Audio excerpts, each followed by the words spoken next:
चलिए, दानो जिला में फिर से एक बार वो क्रिकेट का क्रेज देखने को मिलेगा, क्योंकि थार शहीद पीतोबासु माझी मेमोरियल क्रिकेट टूर्नामेंट आरंभ होगा। जी हाँ, बिल्कुल आपने सही सुना।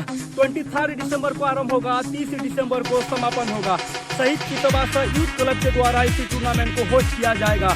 नुआपड़ा, बरगढ़, बलांगीर जिला के टॉप गिने चुने 16 टीम इस टूर्नामेंट में पार्टिसिपेट करेगा।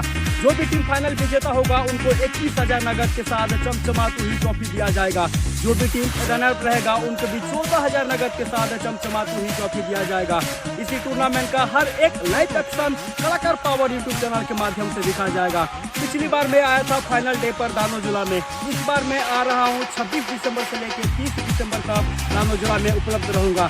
Thank you so much SPY दानो जिला, जो मुझे इन्वाइट करने के लिए। मेरी ओर से जोरदार कोशिश करूंगा कि आपका टूर्नामेंट को 4 चंद लगाने के लिए। और जी हाँ, फाइनल डे पर हमारे संबलपुरी इंडस्ट्री की एक चर्चित चेहरा, जो उनका एक झलक पाने के लिए ऑडियंस की लाइन लग जाती है, वो एंकर के साथ साथ एक अच्छी एक्टर और मॉडलर भी है, जो उनका नाम मिस प्राची पाणिग्राही। उनके साथ में मजा करेंगे, मस्ती करेंगे और फुल एंटरटेनमेंट करेंगे और दानो जिला कप को सक्सेस करेंगे। जय हिंद, थैंक यू।